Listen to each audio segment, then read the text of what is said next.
Olá a todos, eventuais com Antônio Budal, trazemos sempre algumas informações que já foram em programas noticiosos aqui na TV 1000, porém agora com um pouco de mais tempo, levamos aí com riqueza de detalhes todas as segundas-feiras, às 20 horas, aqui na TV 1000.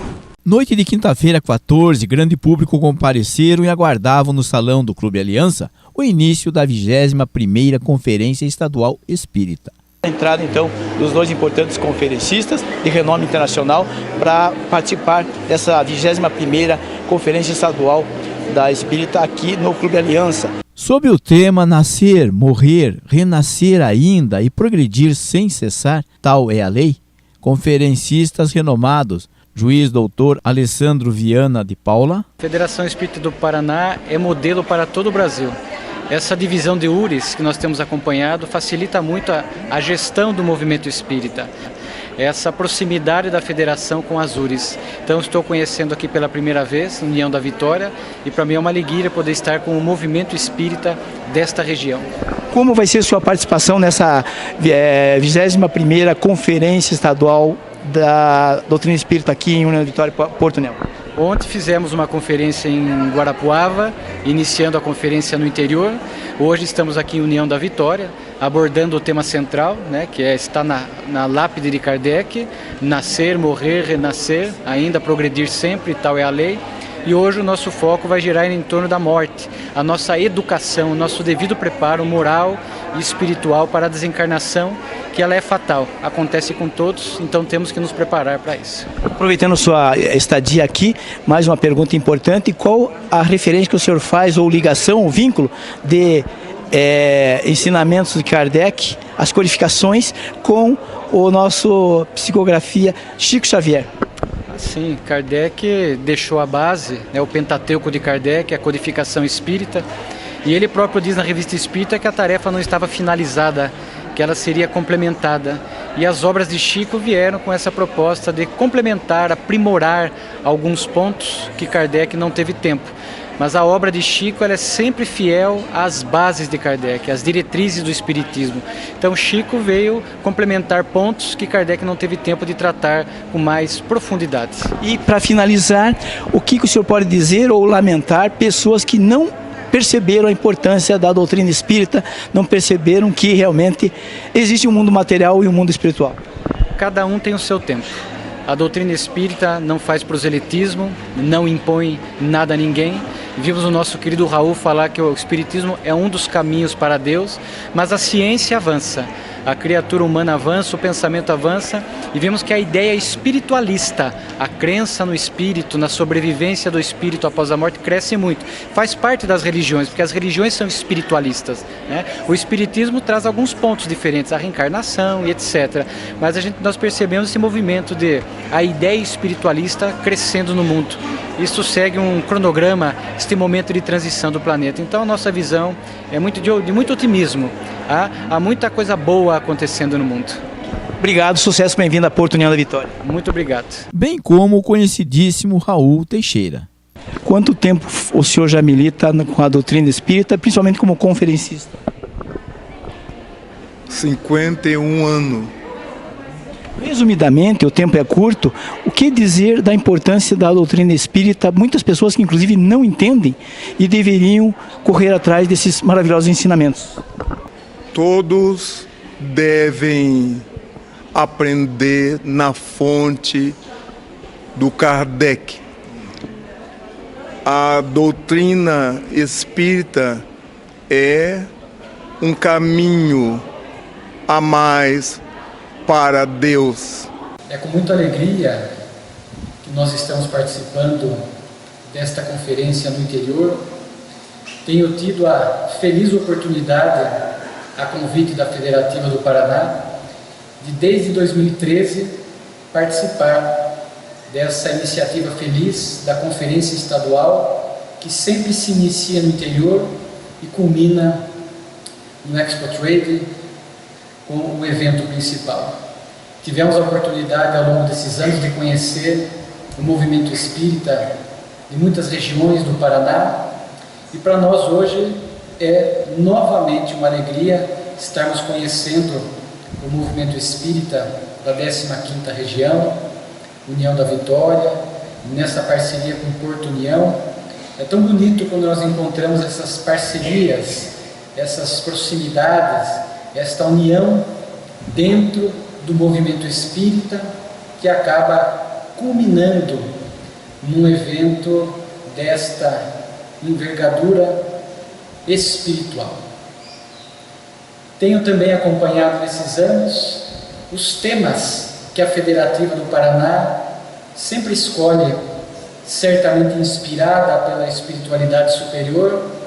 São temas relevantes, profundos, que trazem para nós do movimento espírita uma oportunidade de refletir com mais profundidade e com muita fidelidade a Kardec a respeito desses temas que norteiam esses encontros estaduais, a conferência estadual.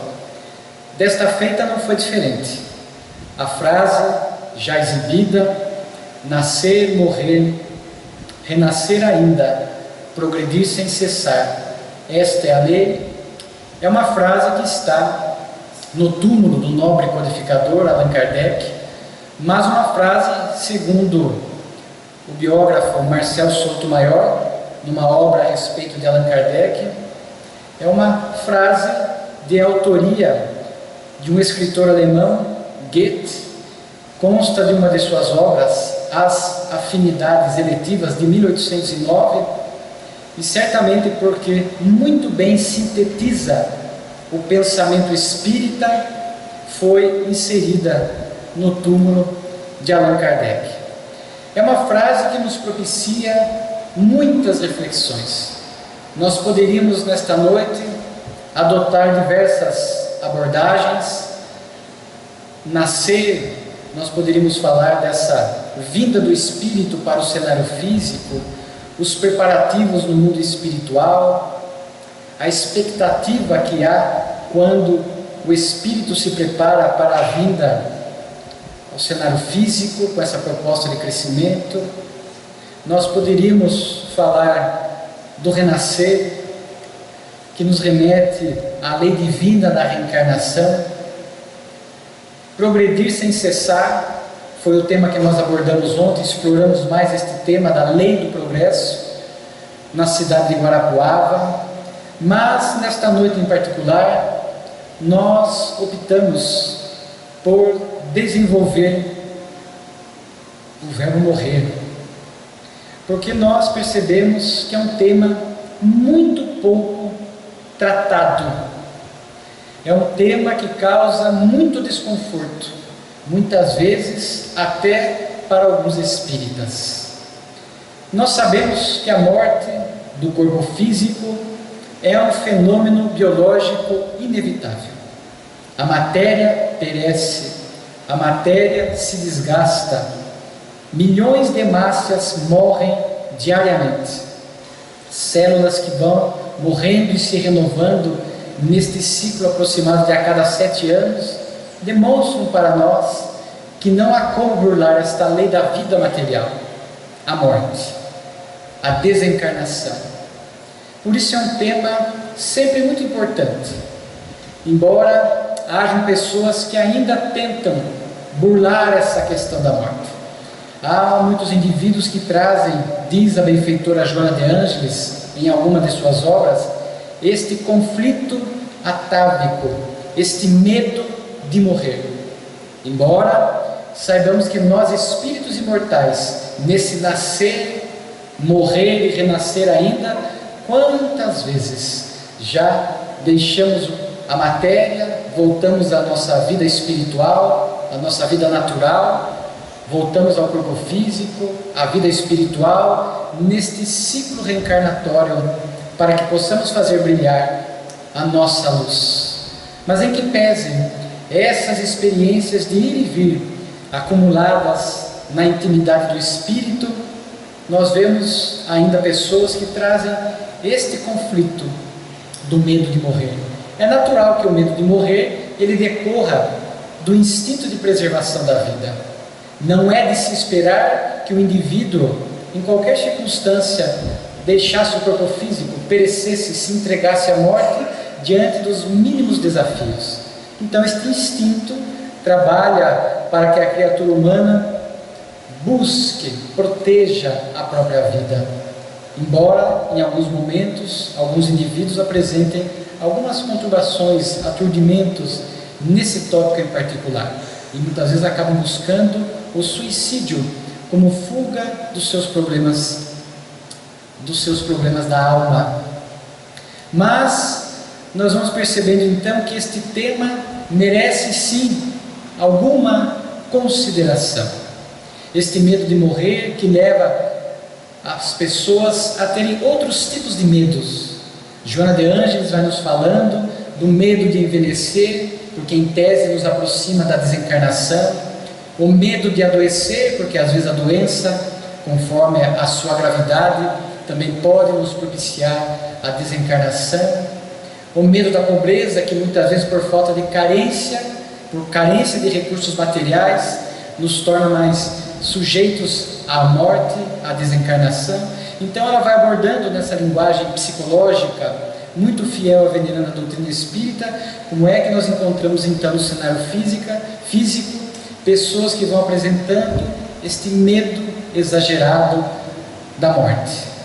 Vemos movimentos no campo da ciência que muitas pessoas acabam buscando numa tentativa naturalmente falha de burlar a desencarnação.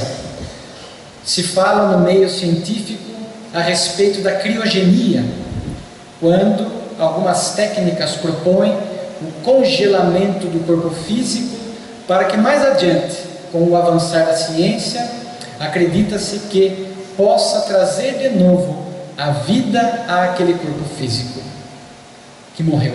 Então há pessoas que gastam uma soma imensa de dinheiro para que o seu corpo fique lá congelado, nessa perspectiva de no futuro retornar novamente àquele mesmo corpo.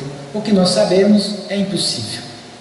A benfeitora Joana de Ângeles, na obra Dias Gloriosos, trata desta questão da criogenia e fala que este processo de congelamento produz danos irreversíveis no corpo físico e o espírito não fica vinculado ao corpo indefinidamente. Chega um momento, com essas lesões orgânicas, é como se o espírito recebesse uma ordem de despejo e fosse compelido a desvincular-se desse corpo, de forma que mesmo que a ciência conseguisse reconstituir biologicamente, já não há mais espírito vinculado, de forma que já não haveria mais a possibilidade do retorno de vida àquele corpo. Então vamos vendo, anotando esses movimentos de burla a essa questão da morte. E a doutrina espírita vem nos fazer então um convite para que, alicerçados nessa certeza da vida futura, alicerçada na imortalidade na alma, na visão que o Espiritismo nos apresenta da vida, para que possamos melhor nos situar diante desta temática. Algumas religiões acabam, às vezes, trazendo mais pavor a respeito do tema, porque nos apresentam, às vezes, aquela figura do inferno, o sofrimento eterno no inferno, nos apresentam o juízo final, a figura, nos apresentam a questão do purgatório. Então, muitas vezes, esse tipo de pensamento vicejando nas nossas crenças, é natural que muitos apresentem este pavor. Mas a doutrina espírita vem nos libertar deste pavor. Como diz Divaldo Franco em algumas de suas palestras, o Espiritismo matou a morte. De forma que nós espíritas somos, sim, convidados, como dirá Allan Kardec em alguns textos da nossa notável revista espírita, que Allan Kardec escreveu durante 11 anos e 4 meses. Inclusive, utilizaremos algumas histórias que estão ali lançadas para que possamos analisar a nossa postura diante da morte, a nossa postura diante do luto, a nossa postura quando um ente querido, um amigo, um familiar ou alguns familiares deixam o cenário físico desse movimento natural da vida e voltam ao mundo espiritual. E vamos a um breve intervalo para institucionais e apoiadores e já retornaremos. É um instante só.